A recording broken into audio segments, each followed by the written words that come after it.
नमस्कार, श्री स्वामी समर्थ।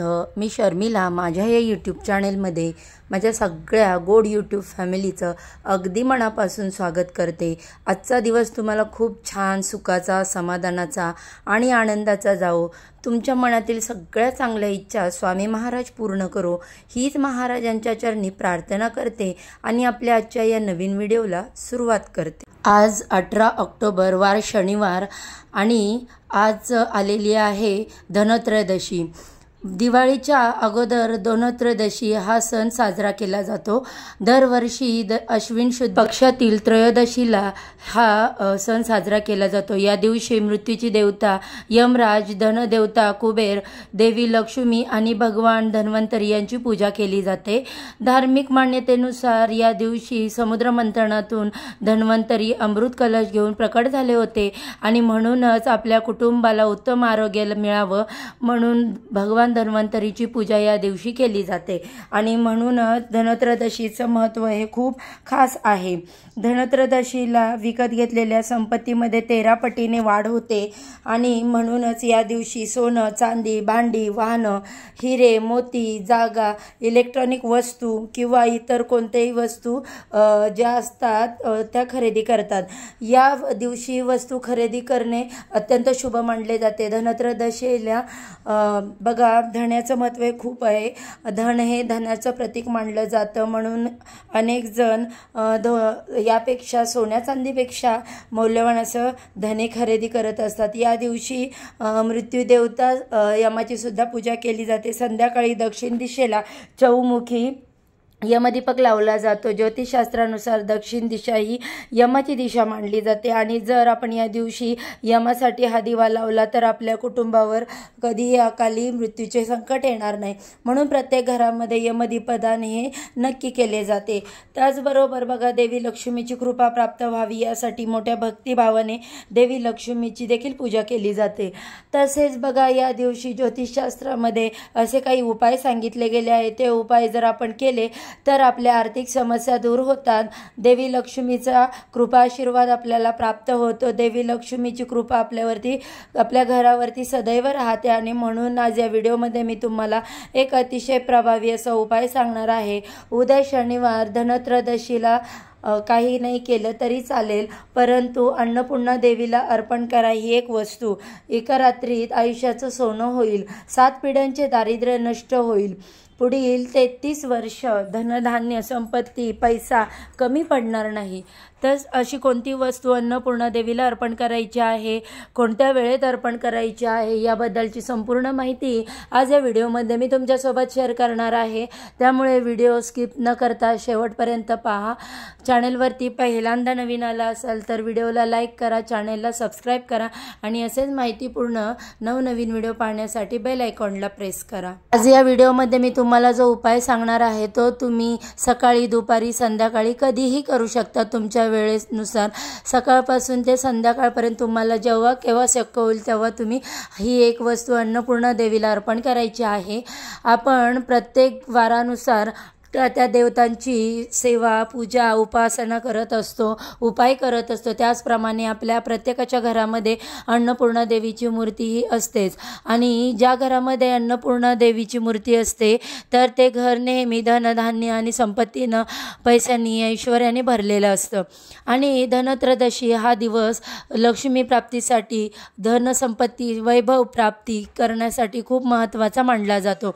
म्हणून ज्योतिषशास्त्रानुसार असे म्हटले जाते की आपण या दिवशी जे काही उपाय करतो तर त्या उपायांचं मिळणारं फळ हे 13 पटीने अधिक मिळत असतं आणि म्हणून आपल्याला हा उपाय जो आहे तो करायचा आहे। आपल्या देवघरामध्ये अन्नपूर्णा मातेची मूर्ती असते परंतु विशेष काही पूजा आपण करत नाही। परंतु बघा विशेष तिथीवरती काही उपाय आणि पूजा जर केल्या, अशा काही वस्तू जर अन्नपूर्णा मातेला अर्पण केल्या तर त्यांची कृपा आपल्यावरती आयुष्यभर राहत असते आणि म्हणूनच या दिवशी देवी लक्ष्मी सोबतच अन्नपूर्णा मातेची देखील आपल्याला पूजा करायची आहे। अन्नपूर्णा माता ही एक लोकप्रिय देवता मानली जाते। अन्नपूर्णा माता ही दुसरी तिसरी कोणी नसून माता पार्वतीचा दुसरा अवतार आहे असे मानले जाते।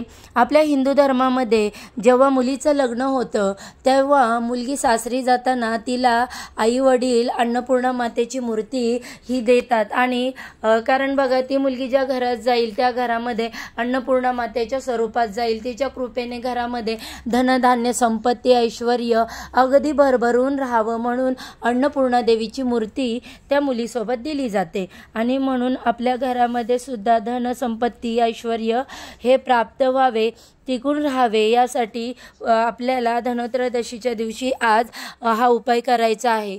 या दिवशी आपण ज्या प्रकारे लक्ष्मी मातेचं, भगवान कुबेर, भगवान धन्वंतरी यांची पूजा करणार आहोत त्याचप्रमाणे आपल्याला अन्नपूर्णा देवीची सुद्धा पूजा करायची आहे या दिवशी. आणि बघा, कारण ती सुद्धा धनसंपत्तीची देवता मानली जाते. हा उपाय करण्यासाठी आपल्याला उद्या धनत्रयोदशीच्या दिवशी सकाळी लवकर उठायचं. अंघोळच्या पाण्यामध्ये तुम्हाला थोडेसे हळद टाकायचे आहे आणि या पाण्याने स्नान करायचं. अंघोळ करून झाल्यानंतर स्वच्छ कपडे परिधान करायचे. आपल्या देवघरातील देवांची विधिवत पूजा करून घ्यायची आहे. धूप दीप अगरबत्ती ओवाळून घ्यायचं आणि वातावरण प्रसन्न करून घ्यायचं. आणि यानंतर तुम्हाला हा उपाय करायचा आहे. तर बघा, तुम्ही संध्याकाळी दिवे लागणीच्या वेळेला जरी केला तरी चालेल किंवा दुपारी करा. उपाय करण्यासाठी तुम्हाला एक तांब्याचा कलश भरून घ्यायचा आहे. कलशामध्ये तुम्हाला थोड्याशा फुलांच्या पाकळ्या हळद टाकायची आहे, चिमूटभर कुंकू टाकायचं आहे, थोडेसं अक्षदा टाकायच्या आहेत. यानंतर अन्नपूर्णा मातेची मूर्ती ही एका तामणामध्ये ठेवायची. आपल्या देवघरामध्ये समोर बसायचं. 11 पळी पाण्याने अन्नपूर्णा मातेच्या मूर्तीवरती अभिषेक करायचा आहे.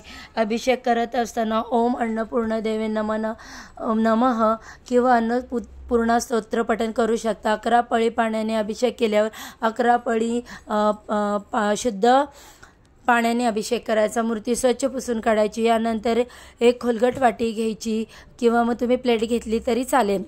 आणि तुम्हाला त्या वाटीमध्ये हळद, कुंकू आणि पाणी मिक्स करून एक स्वस्तिक काढायचं आहे. स्वस्तिकमधले 4 बिंदू आणि कडेच्या 2 लाईनसुद्धा द्यायच्या आहेत.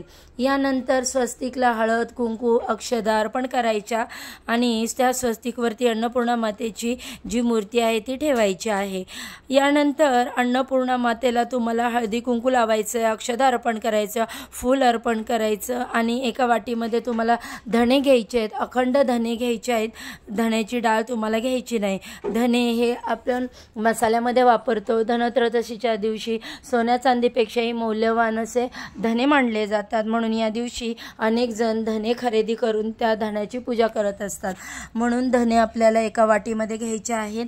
आणि यानंतर आपल्या उजव्या हाताच्या करंगळीने जे बोट असतं म्हणजे त्याला आपण अनामिका म्हणतो, तर त्या अनामिका, मोठं बोट आणि अंगठ्या ह्या 3 बोटांच्या साह्याने आपल्याला धणे जे आहेत ते अन्नपूर्णा मातेच्या मूर्तीवरती अर्पण करायचे आहेत.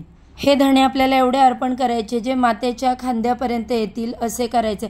जर तुम्हाला हे 3 बोटांनी अर्पण करणं शक्य नसेल तर तुम्ही उजव्या हाताच्या 5 बोटांनी अर्पण केले तरी चालेल. जेव्हा हे धणे तुम्ही अर्पण करणार तेव्हा तुम्हाला ओम अन्नपूर्णा देवे नमः किंवा अन्नपूर्णा स्तोत्राचं पठण करायचं आहे. आणि हे धणे अर्पण करून झाल्यानंतर 1 रुपयाचं एक नाणं घ्यायचं. अन्नपूर्णा मातेच्या मूर्तीसमोर ते ठेवायचं. जे धणे तुम्ही अर्पण केलेले आहेत त्यातल्या धनावरती तुम्हाला हे नाणं ठेवायचं. त्या नाण्याला सुद्धा तुम्हाला हळदी कुंकू लावायचं. अन्नपूर्णा मातेला सुद्धा तुम्हाला हळदी कुंकू लावायचं पुन्हा एकदा. आणि ही मूर्ती उचलून तुमच्या स्वयंपाकघरामध्ये न्यायची. यानंतर ही मूर्ती आपल्या गॅस शेजारी ठेवायची आहे. गॅसवरती तुम्हाला हळद, कुंकू, पाण्याने एक स्वस्तिक काढायचं. स्वस्तिकला हळदी कुंकू लावायचं आणि तुम्हाला गॅस शेगडीची पूजा करायची आहे. यानंतर तुम्हाला ती मूर्ती उचलून स्वयंपाकघरामध्ये जो ईशान्य कोपरा आहे तर त्या दिशेला ही मूर्ती संपूर्ण दिवसभर रात्रभर तिथेच राहू द्यायची. दुसऱ्या दिवशी रविवार आहे, सकाळी स्वच्छ स्नान करायचं आणि ते धणे जे आहेत ते तुम्हाला काढून घ्यायचे. त्यानंतर वाटीमध्ये तांदूळ ठेवायचे. अन्नपूर्णा मातेची मूर्ती त्या तांदळात ठेवायची आणि तुमच्या देवघरामध्ये तुम्ही नेहमी ठेवता तिथे ठेवून द्यायची. आता हे धणे तुम्हाला काय करायचे, हे धणे जे आहेत ते तुम्हाला तुमच्या घरी ज्या पण झाडांच्या कुंड्या असतील त्या कुंड्यामध्ये ते धणे पेरायचे आहेत. आणि जेव्हा ते धणे पेरता त्याची कोथिंबीर उगवते तशी तशी आपल्या घराची प्रगती व्हायला सुरुवात होते. धनसंपत्ती मध्ये वाढ होते. असं म्हटलं जातं। आणि म्हणूनच तुम्हाला धनत्रयोदशीच्या दिवशी आज हा उपाय नक्की करायचा आहे। हा उपाय जर आपण केला धनत्रयोदशीच्या दिवशी तर अन्नपूर्णा देवीची कृपा आपल्या घरावर कायम राहते। घरामध्ये धनधान्य संपत्ती ऐश्वर्य कायम टिकून राहते। म्हणून हा छोटासा उपाय तुम्ही नक्की करा। आणि बघा, व्हिडिओ जर आवडला असेल तर व्हिडिओला लाईक करा, चॅनेलला सबस्क्राईब करा आणि असेच माहितीपूर्ण व्हिडिओ पाहण्यासाठी बेल आयकॉनला प्रेस करा। चला तर मग आजच्या व्हिडिओचा इथे सेंड करते। उद्या अशाच छानशा माहितीसोबत पुन्हा नव्याने भेटू। सर्वांना श्री स्वामी समर्थ। जय जय स्वामी समर्थ।